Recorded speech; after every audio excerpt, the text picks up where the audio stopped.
Assalamualaikum warahmatullahi wabarakatuh. Selamat malam semuanya. Salam sejahtera untuk kita semua. Hari ini lanjutan yang kemarin. Jadi kalau kemarin itu kita bagaimana mencari nilai eh, koefisien regresi dari masing-masing ya. Dari A, X1, B1, B2 gitu ya. Seperti ini dari masing-masing. Y sama dengan A, A-nya itu berapa? Kita cari secara manual. B1, koefisien B1, kemudian koefisien dari variabel kedua B2. Nah, sebenarnya cara yang kemarin itu cara yang manual ya. Kita biasanya kalau di perguruan tinggi lain kita menggunakan model matriks. Kalau teman-teman waktu di SMA tahu model matriks, kita dapat menentukan nilai A, B1 dan B2 itu dengan menggunakan regres, dengan menggunakan determinan ya. Jadi kita menggunakan fungsi matriks 3 kali 3. Itu yang memudahkan kita dalam menentukan koefisien. Ya, hanya saja saya mencoba menggunakan cara manual supaya teman-teman di sini, saya nggak tahu backgroundnya kan macam-macam ya. Ada yang dari IPA, ada yang dari IPS, bahkan ada yang mungkin udah lupa juga. Jadi biar biar gampang sama-sama ngerti, kita pakai metode substitusi dan eliminasi. Saya lihat jawabannya sudah betul, banyak ya, it's okay. Lalu pada soal yang kemarin itu kenapa saya tidak mewajibkan teman-teman menjawab untuk koefisien korelasi dan koefisien determinasi itu karena ada pendekatan lain ya. Sebenarnya saya baru ingat kalau eh, dalam menentukan apa namanya koefisien korelasi harus kita mencari skor deviasi. Dan saya pikir untuk jurusan manajemen nggak sampai ke sana lah ya, terlalu menyelam ke sana nggak usah. Sekedar tahu aja bahwa apa itu makna dari koefisien korelasi, apa itu makna koefisien determinasi. Nah, itu dapat teman-teman ketahui pada mata kuliah ini. Yang mana itu akan sering ditanyakan pada saat ujian skripsi nanti. Maksudnya koefisien determinasinya berapa persen, itu maknanya apa. Itu ya. Jadi seperti itu aja. Paling dari saya cukupkan yang tadi yang koefisien yang kemarin ya. Koefisien regresi A, B1, dan B2 saja. Oke, kita lanjut ke sekarang masuk ke uji hipotesis. Sebagai pendahuluan, jadi di dalam dalam pengujian hipotesis atau dugaan, hipotesis itu adalah sesuatu yang diduga yang mana belum dipastikan kebenarannya. Jadi memang biasanya kita menduga sesuatu ya, menduga sesuatu apakah dia signifikan punya pengaruh atau tidak signifikan kan begitu ya.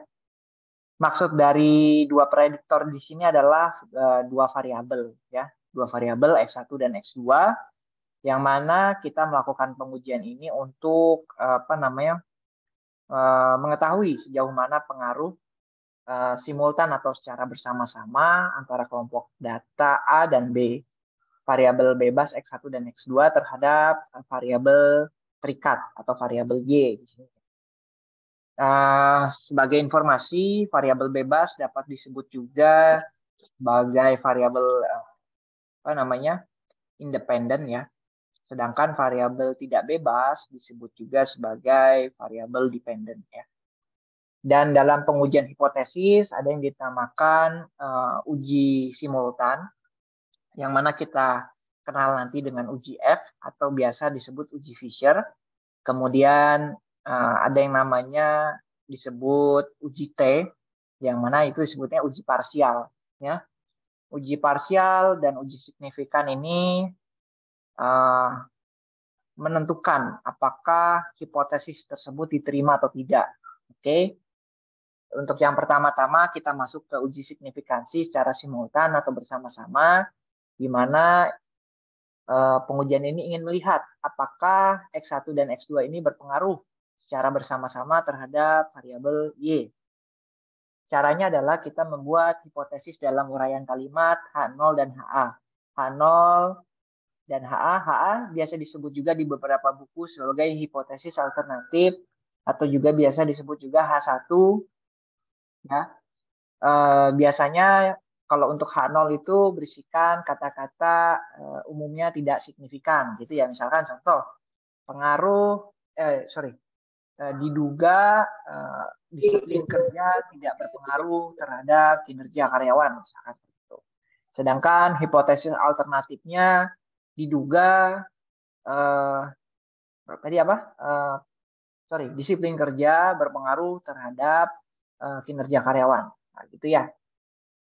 Dan kemudian setelah kita membuat hipotesis dalam uraian kalimat tadi, kita membuat dalam bentuk metode statistik ya. Ingat teman-teman semuanya, kita menggunakan H0 sama dengan rho sama dengan 0. Itu untuk yang hipotesis yang awal. Kemudian hipotesis alternatifnya HA atau H1 gitu ya. Rho-nya tidak sama dengan 0. Nah, kemudian menentukan taraf signifikansi. Pada awal-awal kita belajar regresi linear, signifikansi atau alfa itu bisa bervariasi. Ada 0,1, ada 0,05, ada 0,5, dan lain sebagainya. Masing-masing memiliki nilai tabel alfa yang berbeda-beda. Tentunya nanti kita dapat melihat pada bantuan tabel ya.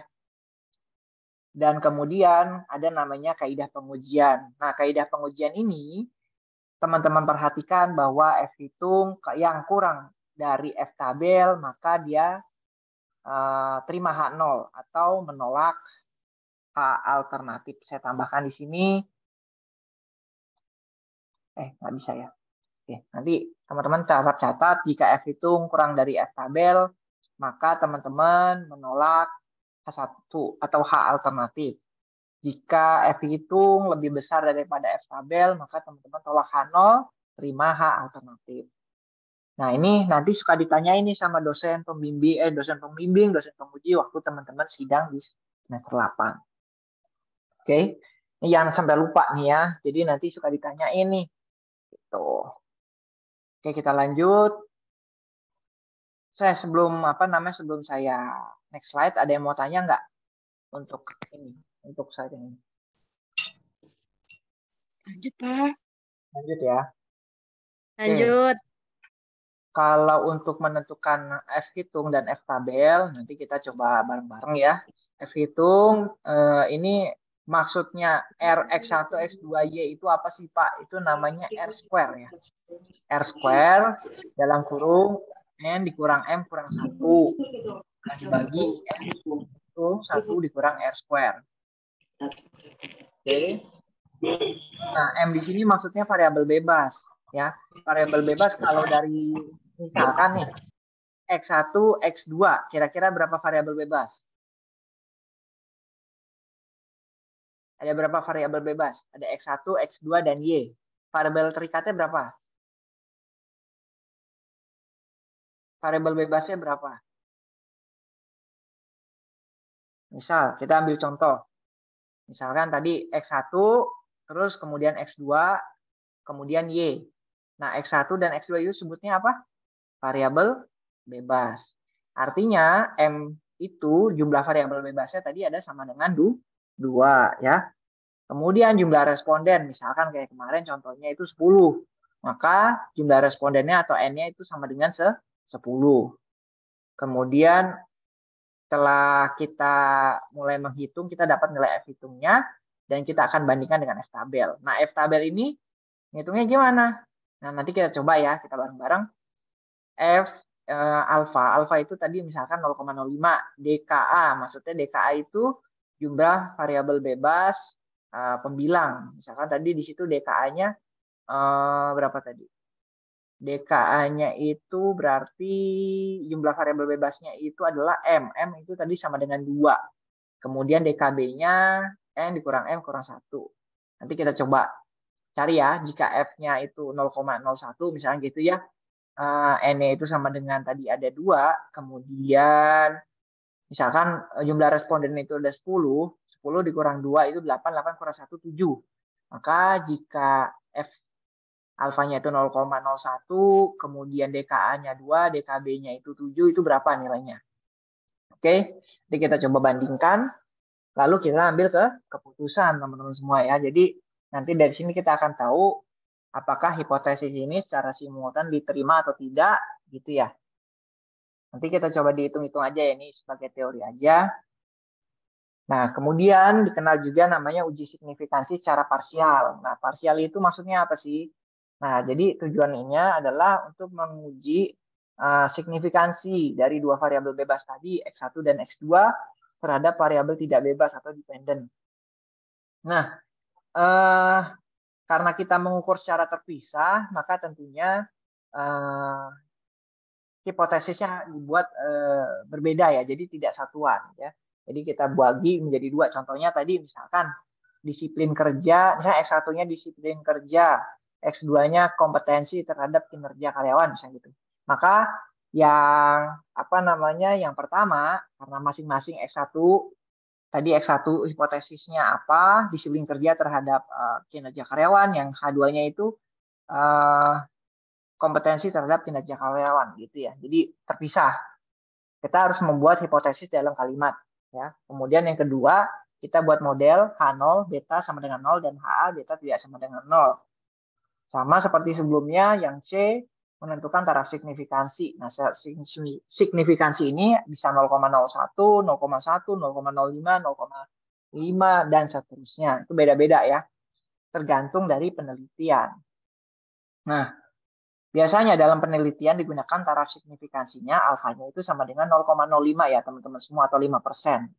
Jadi kalau ada teman-teman yang nanti skripsinya menggunakan taraf signifikansinya 10%, teman-teman harus bisa menjelaskan kenapa seperti itu ya. Kemudian yang D, kaidah pengujiannya jika minus T tabel, sorry, ini bacanya begini, yang untuk kaidah pengujian. Jika T hitung lebih besar dari atau sama dengan minus T tabel dan kurang dari T hitungnya kurang dari T tabel, maka H0 diterima. Gitu ya. Jika T hitung lebih besar daripada T tabel, maka H0 ditolak. Nanti kita buat grafiknya ya, seperti apa sih gambarnya, gitu ya. Lalu kemudian menghitung T hitung. T hitung didapat dari B1. B1 itu maksudnya nilai konstanta dibagi standar error. Pak, standar error dapatnya dari mana? Nanti kita hitung bareng-bareng ya. Kita pakai apa namanya? Hasil dari pengukuran menggunakan software Excel aja ya. Kemudian menghitung nilai standar error SB1. Nah, teman-teman di sini sebenarnya kalau di kampus lain di beberapa jurusan itu mewajibkan untuk apa namanya? Menghitung secara manual, khususnya di bagian standar error tadi dan juga menghitung dari nilai T hitungnya. Tapi untuk apa namanya dari jurusannya saya lihat manajemen ini melihat dari sisi apa namanya pengambilan keputusan, saya pikir tidak perlu sampai situ. Nanti kita hitung secara elektronik aja lah ini. Lalu menghitung nilai standar deviasi, ini just info aja. Didapatlah nilai deviasi standar sekian gitu ya. Ini nggak usah tahu terlalu dalam sih ya. Seenggaknya teman-teman tahu bahwa oh ada loh perhitungan nilai standar error, oh ada loh penghitungan nilai standar deviasi seperti itu. Lalu nanti teman-teman mengambil tetap menggunakan T-tabel. T-tabelnya kita menggunakan uji dua arah.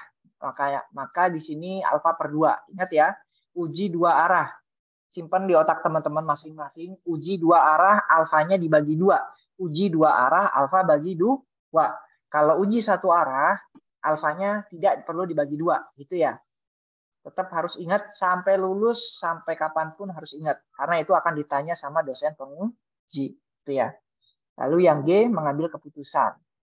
Oke, kita coba contoh dulu. Sebentar. Saya close dulu, kita latihan menggunakan Excel. Oke. Ini kita latihan dulu, saya close dulu. Sebentar ya. Oke. Statistik. Tunggu ya. Slide. Oke. Kita ambil contoh misalkan. Bentar, saya ambil datanya dulu.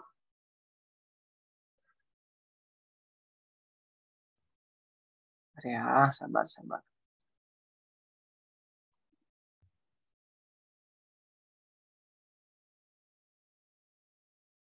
Tunggu ya.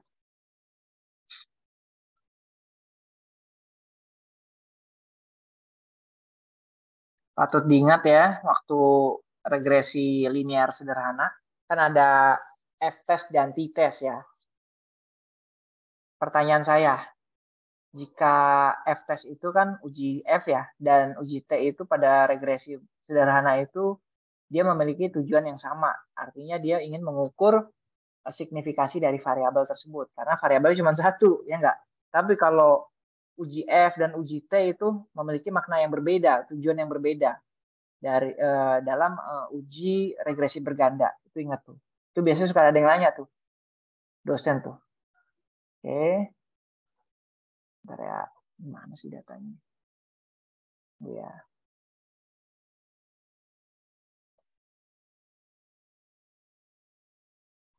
Oke, wait.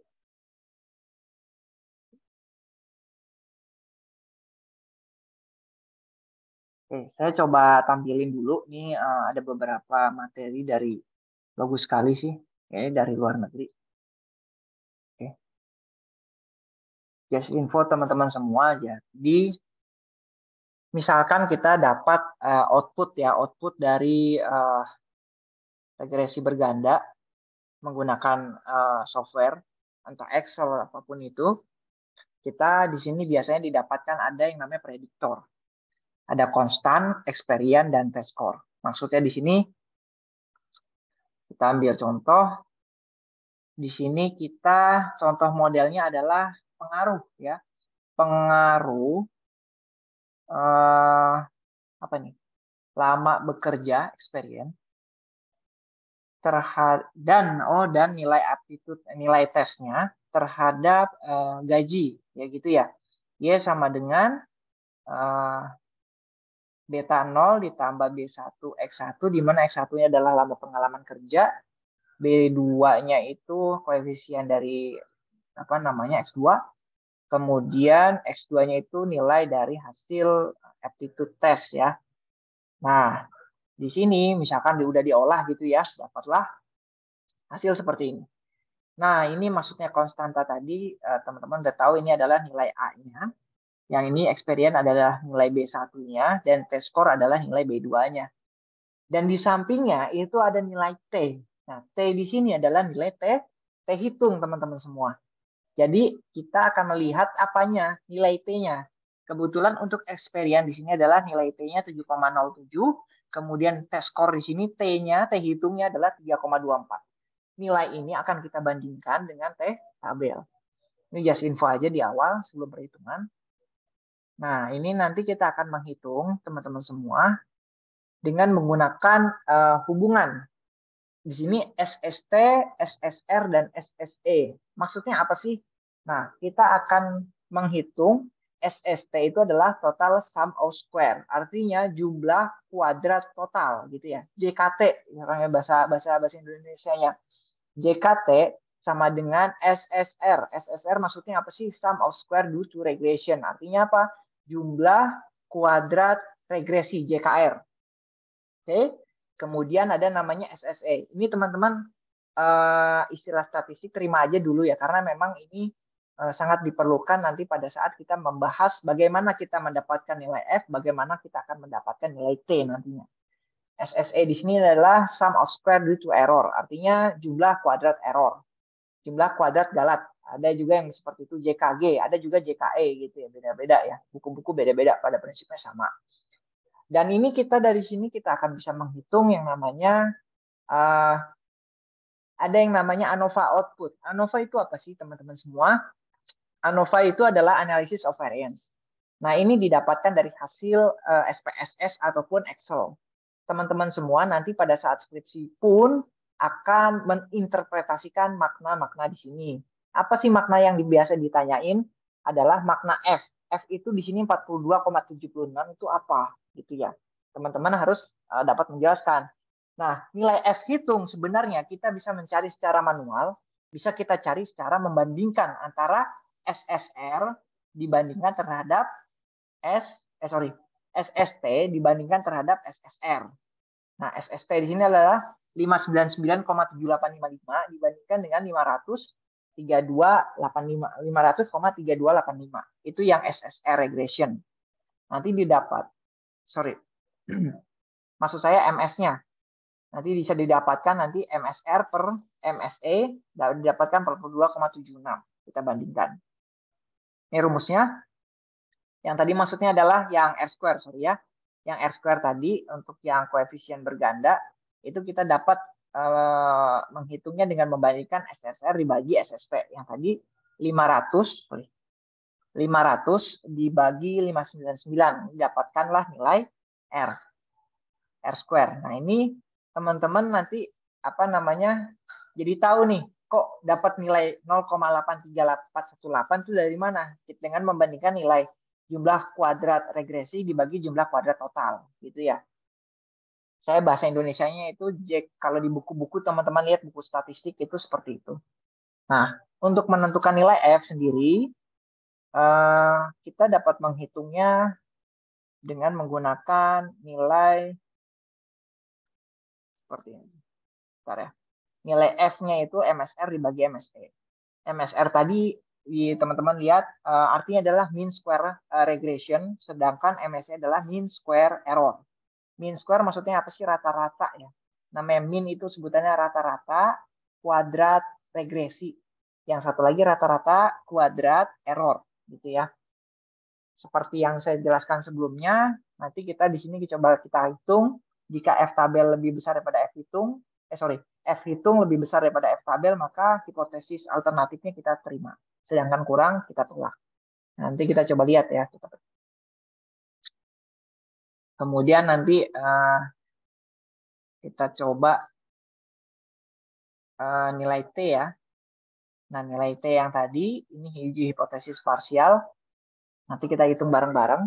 Nanti kita coba latihan ya. Oke, ini azan dulu, nanti kita lanjut ya. Kita dengerin azan dulu.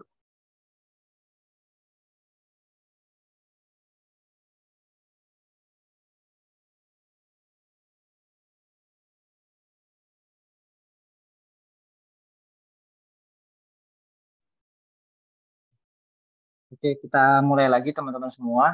Jadi kita coba menghitung, saya ambil contoh seperti ini. Misalkan kita sedang meneliti ya, kita sedang meneliti dalam 1 tahun, kira-kira ada nggak sih pengaruh antara harga iklan terhadap permintaan customer gitu misalkan gitu ya. Nah, di sini saya ambil contoh ada ya dari bulan Januari sampai dengan Desember. Kira-kira bagaimana kita menghitung yang menggunakan Excel? Kita coba contohkan dulu. Bentar ya. Kita di sini teman-teman semua kita klik data, kemudian teman-teman klik data analisis. Lalu teman-teman pilih regression. Oke, Y-nya diinputkan seperti ini, Y-nya saja itu permintaan. Kemudian X-nya kita masukkan di sini. Lalu kita set alfanya ya, confidence levelnya itu adalah 95%. Kita menganggap alfa yang kita pakai adalah 0,05 ya. Terus output range-nya kita taruh di sini aja, nggak apa-apa. Kemudian klik. Nah, itu hasilnya teman-teman semua. Ini summary output dari hasil analisa di Excel. Di sini didapat ada beberapa nilai-nilai. Maksudnya apa sih? Kan gitu ya. Sebentar ya. Oke. Ini nilai lower upper ini kayak nggak usah deh. Dilihat aja. Ini nggak usah dilihat yang ini. Nah.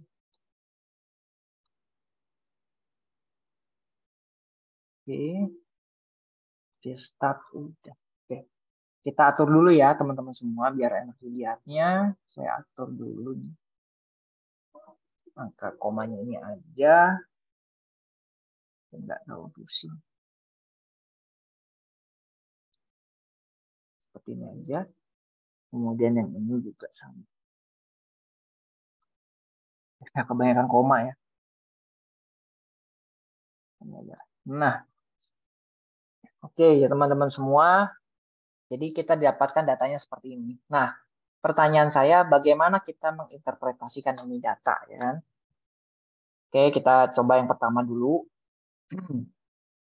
Yang pertama itu adalah biasa saya tanya nih, interpretasikan dan ujilah hipotesisnya. Nah, makna multiple R, apa itu multiple R? Teman-teman semua ada yang tahu nggak di sini? Apa nih multiple R? Maknanya apa nih? Makna atau interpretasi lah. Multiple R itu sebutannya apa?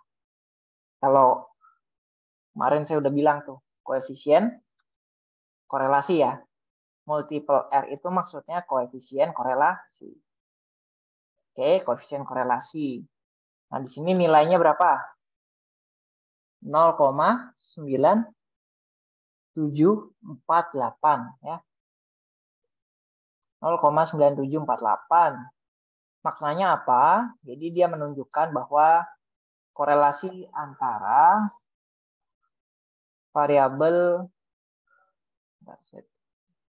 nilai 0,9748 menunjukkan, saya ketik aja ya, bahwa korelasi antara variabel Y ya, di sini nilai permintaan ya. Kemudian X1 itu kalau nggak salah tadi harga ya. Dan X2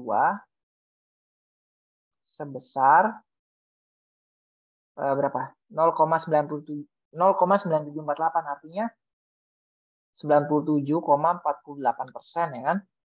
97,48%. Nah, gitu aja ya. Untuk yang multiple R ini. Oke. Kemudian yang satunya lagi R square. R square maknanya apa? Koefisien determinasi. R square, bacanya R square gitu ya. R square atau R kuadrat itu koefisien determinasi. Determinasi sama dengan berapa? 0,9502 menunjukkan apa namanya? Sebesar 95,02% ya. Variabel Y dipengaruhi oleh variabel X1 dan X2. Sedangkan sisanya berapa persen ya? Ya, sisanya dipengaruhi oleh variabel lainnya. Oleh variabel lain. Ya, gitu aja. Ya. Nanti coba dilihat ya yang ini ya. 1 R square. Nanti saya sharing teman-teman untuk interpretasinya. Kemudian observation 12. Makna observation 12 itu maksudnya itu banyaknya data ya. Banyaknya data sebanyak 12. Ya, 12 data. Kemudian standar error. Maksudnya variasi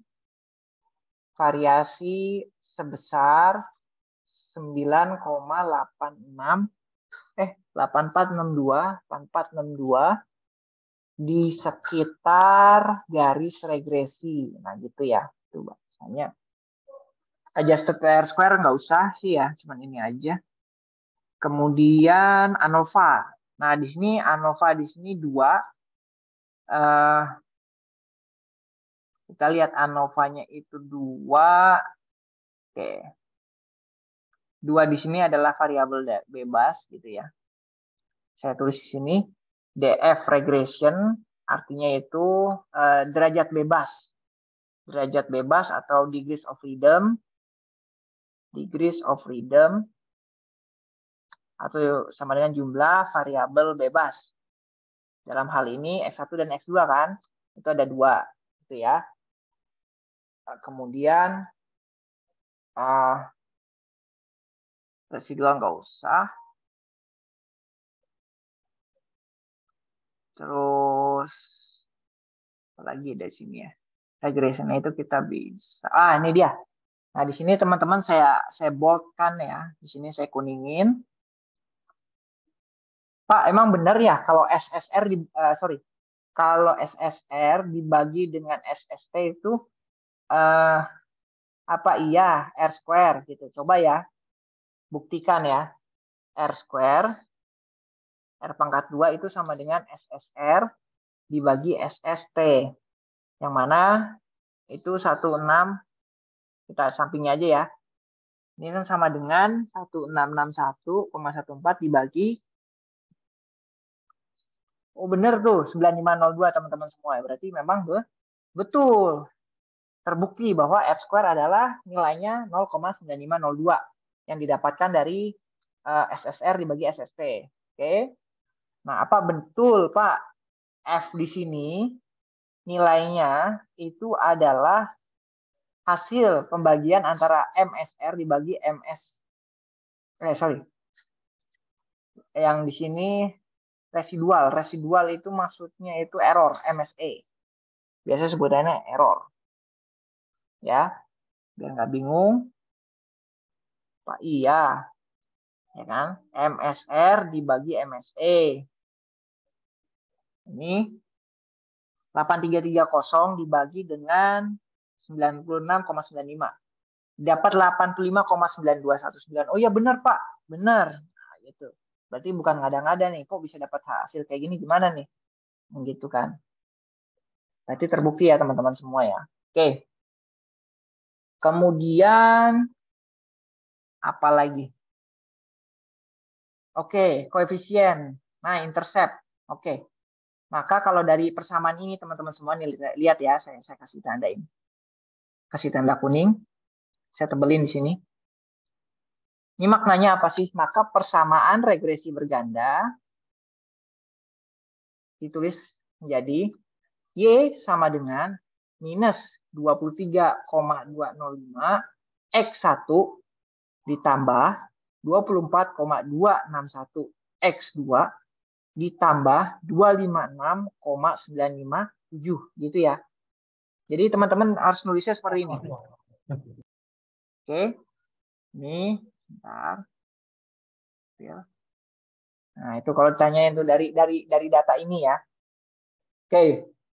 Kemudian apalagi yang kita bisa tahu dari tabel ANOVA? Oke, kita akan menulis hipotesis ya. Dari sini kita misalkan kita tulis hipotesisnya seperti apa? Hipotesis H0.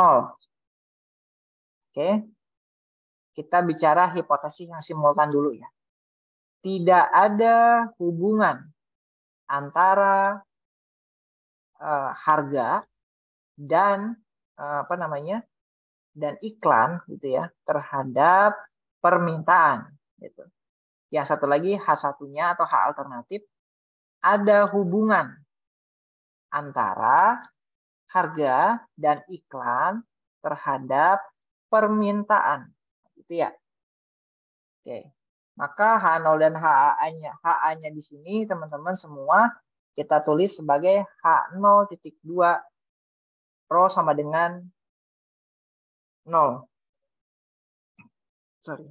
Yang satunya lagi HA H alternatif titik 2 Rho tidak sama dengan 0. Oke. Simbol. Oke. Begitu. Nanti setelah itu kita lakukan pengujian secara simultan dulu. Pengujian simultan. Atau bersama-sama. Ini hipotesis simultan. Oke. Pengujian simultan di sini teman-teman semua. Berarti kan nilai F ya. Nilai F ya. F-nya itu nilai F sama dengan berapa tadi? 85,93. 85,93. Ya. Sedangkan F tabelnya berapa? F tabel ngitungnya gimana tadi rumusnya? F tabelnya kita pakai nilai alfa. Alfa itu simbol dulu. Alfa. Alfa. Kemudian titik koma. Nilai DF regression. Terus DF residual gitu ya. Yang mana nanti F tabelnya teman-teman bisa dapat. F tabelnya kan 0,05 itu signifikansinya. DF reg. Maksudnya degrees of freedom pada regression itu 2. Kemudian degrees of freedom untuk residual itu 9 ya di sini. Nih teman-teman lihat semua di sini. Oke. Maka kita dapat menghitungnya menggunakan apa? Menggunakan tabel apa? Tabel F. Tabel F kita carinya di mana? Saya coba stop share dulu ya. Kita ingat-ingat F tabelnya sama dengan F tabelnya posisinya 0,05, DF reg-nya 2, DF res-nya 9. Maka kita carinya dari tabel, kita stop dulu ininya. Apa namanya? Kita stop share, kita cari, saya punya tabel namanya tabel F digital. Sebentar. Oke. Bentar ya. Biar teman-teman tahu, sebentar ini kalkulator, F kalkulator. Sebentar. F calculator. Bentar ya. 3 F distribution. Kita ngitungnya carinya F distribution ya. Critical F value calculator. Oke. Kita share dulu sebentar. Jadi nanti teman-teman semua boleh pakai ini untuk mencari. Namanya critical F value calculator. Jadi kita melihat distribusi F, tabel distribusi F pada tingkat probabilitas yang berbeda-beda. Nah, kebetulan kita udah tahu nih probability levelnya 0,05. Degrees of freedom yang pertama tadi berapa? Ada 2. Kemudian degrees of freedom yang kedua atau DF residual itu adalah 9.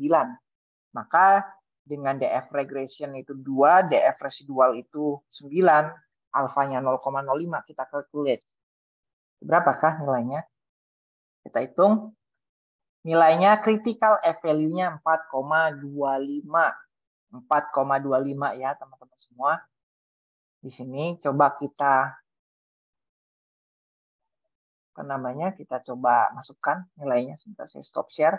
4,256 ya. 4,256. Buka Excel kita. Ini F tabelnya 4,256. Oke. 4,256. 4,256. Oke, kita bandingkan nilai F hitung ya. Nilai F hitung di sini F hitungnya sama dengan 85,93 dibandingkan dengan F tabel. Kira-kira F hitungnya lebih besar atau lebih kecil? Coba dilihat. 85,93 dibandingkan 4,256.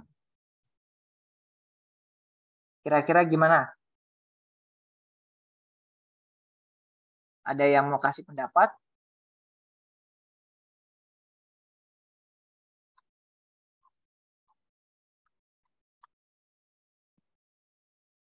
Siapa? Mau saya tunjuk aja nih.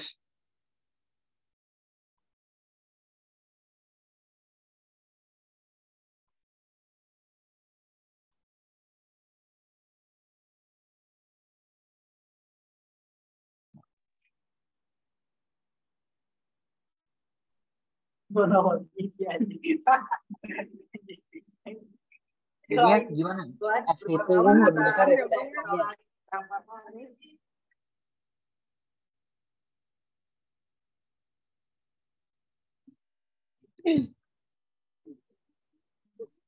Kalau F hitungnya lebih besar daripada F tabel gimana? Ada yang mau jawab? Iya tadi siapa? Aku udah matiin Bluetooth-nya. Kalau F hitung lebih besar dari F tabel, maka H0-nya ditolak. Dan H alternatifnya gitu. Oke, sebentar.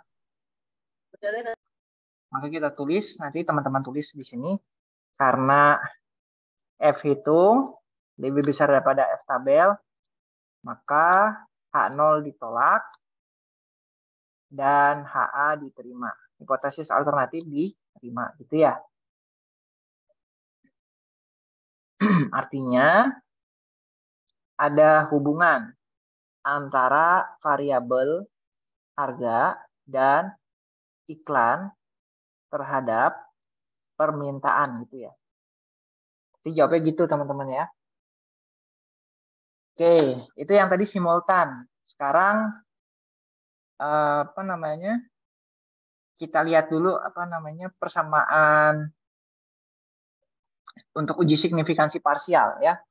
Jadi yang uji signifikansi parsial itu teman-teman di sini lihat data apa namanya standar error ya. Teman-teman lihat di bagian yang hijau, saya hijauin ya. Saya hijauin. Nah, untuk menghitung apa namanya nilai T, maka teman-teman harus menggunakan data yang sudah ada, yaitu adalah standar error dari masing-masing variabel. Oke, di sini saya sebalkan yang standar error X1 itu disebutnya SB1, sedangkan standar error yang X2 itu sebutannya SB2 gitu ya. Maka kita taruh sini lah. Hipotesis apa namanya? Parsial gitu ya.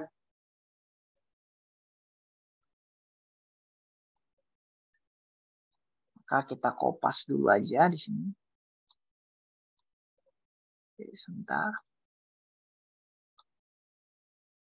Teman-teman melihat standar error, maka ini teman-teman nanti semua disebutnya adalah SB1 gitu ya. Kemudian yang ini adalah SB2, kesalahan baku penduga 2 gitu ya. Yang satunya lagi disebut kesalahan baku penduga 1 gitu. SB1 dan SB2. Nanti nilai ini kita pakai dalam perhitungan. Oke, kita ingat-ingat nilai SB1-nya adalah sama dengan 3,415 dan SB2-nya adalah 4,594. Oke. Itu yang hijau, saya kasih hijau. Nah, dari sini sebutannya ini adalah ya udah nggak apa-apa itu aja. Kemudian kita akan mencari nilai T hitung teman-teman semua. Ini mencari nilai T hitung untuk uji parsial masing-masing. Ini tadi. Oke. Ini yang bagian A. Yang ini bagian yang B ya. Cari nilai T hitung di sini. T hitung 1 untuk variabel pertama gitu ya. Sama dengan B1 dibagi SB1. Yang mana B1-nya di sini adalah minus 23,205 dibagi minus 23,205 dibagi 3,415 ya. Maka nanti didapatkan berapa sih? Yang satunya lagi T hitung 2 sama dengan B2 dibagi SB2 sama dengan 24,261 dibagi 4,594 sama dengan. Maka nanti nilainya didapat yang ini dibagi dengan yang ini. Kemudian yang ini dibagi dengan yang ini. Nah, kira-kira dari sini apa betul ya kasarannya apa betul nilai ini tercermin dalam hasil statistik? Betul ya ternyata. Yang saya bolkan. 6,795, yang satunya lagi 5,281. Betul ya. Jadi teman-teman semua, baik perhitungan manual maupun perhitungan yang menggunakan software itu sama-sama betul. Oke? Dari sini kita bisa lihat ya, kita akan bandingkan. Ingat kalau T-tabel yang tadi untuk pengujian parsial, cek 2, teman-teman menggunakan T-tabel sama dalam kurung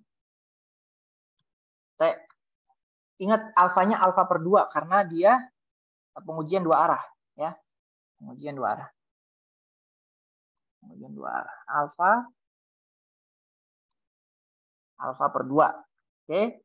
Titik koma N dikurang K. Ya, gitu ya. Maka nanti hasilnya minus kok minus sih? T alfa per 2-nya itu berapa sih? Maka T sama dengan 0,05 titik koma. N-nya berapa? N-nya itu ada 10. Datanya ada 12 apa 10? 12 ya. Ada 12 ya kan? Dikurangi K, variabel bebasnya ada berapa? Sorry, semua variabel. Keseluruhan variabel itu berapa? K-nya itu berapa? Ada 3 ya. Ada 3 keseluruhan variabel, bukan hanya variabel bebasnya aja. Kemudian, nah ini 0,05, 12, 3. Gitu ya. 0,05, 12, dan 3. Oke. Dari situ didapatlah nilai T-nya itu kalau lihat dari sini teman-teman semua, Daniel Soper. Coba kita buka dulu ya, 0,5, 12. Saya stop share dulu, saya buka yang screen. Nah ini kan nilai F ya, kita cari yang nilai T. Nilai T itu T distribution. T distribution. Oke. Sample size calculator, exercise, one sample. T-test, student T-value calculator, T-statistic, T-value calculation, freedom calculator. Yang ini.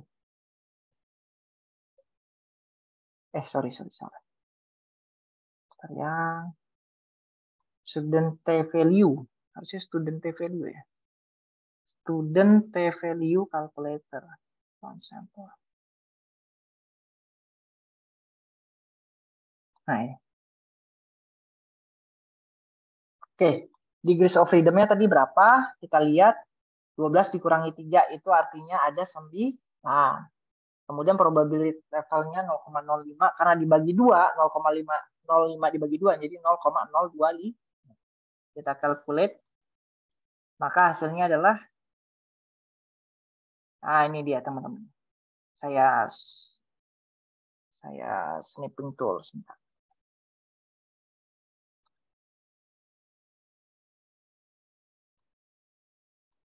Oke.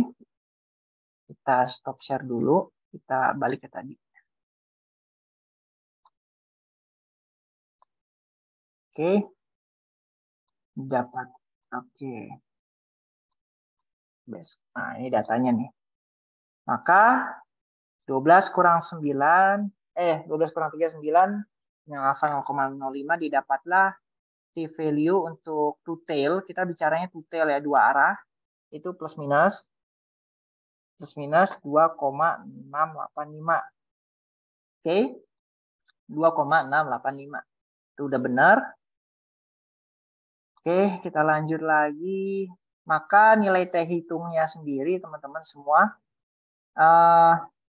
Yang pertama, T hitung 1. Kan rumusnya itu adalah, saya cobain. Maka T hitung 1 itu kan dia nilainya minus ya. Kita lihat T tabel itu minus 2,685. Kita coba lihat.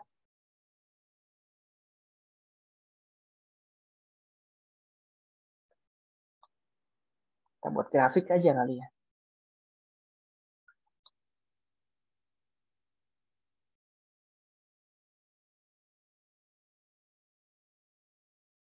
Oke. Bentar, saya ketik. Nah, jadi karena T hitungnya sendiri minus T hitungnya 1 ya, minus untuk T hitung 1 itu minus 6,7953 itu kurang dari T tabel minus 2,685, maka H0-nya ditolak kok. Maka H0 ditolak dan HA diterima.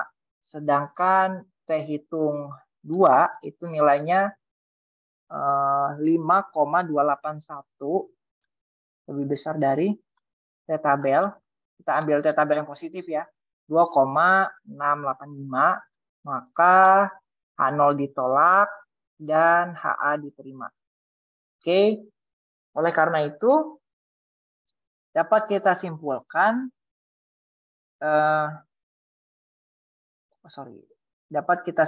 bahwa pertama kesimpulannya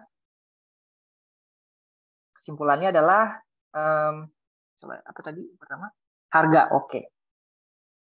Harga berpengaruh signifikan terhadap permintaan. Itu yang pertama. Permintaan. Oke, hipotesis 1 ya. Hipotesis yang kedua, terbukti bahwa apa tadi? Iklan ya. Iklan berpengaruh signifikan terhadap permintaan. Gitu ya kalau uji parsial masing-masing teman-teman semua. Jadi untuk hipotesis parsial ini saya coba tambahkan lagi biar nggak rancu. Bahwa di sini H01-nya adalah tidak ada pengaruh harga terhadap permintaan.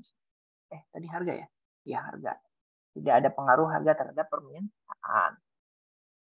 Kemudian H02-nya tidak ada pengaruh iklan terhadap permintaan. Kemudian HA-nya tadi saya tambahin di sini ya, takut lupa. HA1 ada pengaruh harga terhadap iklan ya permintaan. Yaitu HA2 ada pengaruh iklan terhadap permintaan. Dah gitu ya. Ini udah mantep nih, udah kalau udah tulis seperti ini, cakep nih. Oke, yang satu hipotesis simultan, yang satu hipotesisnya parsial gitu. Simultan bersama-sama, parsial sebagian gitu ya. Oke, ini kesimpulannya teman-teman semua. Seperti itu. Nanti ini keluar di apa ya, di UAS keluar yang ini. Saya pastikan UAS keluar ini. Dan soalnya agak unik-unik dikit lah. Ya, agak unik yang ini. Oke, mungkin itu aja dari saya. Ada yang mau tanya, silakan. Saya tutup dulu ini recordingnya ya. Sebentar ya. Sebentar, stop record.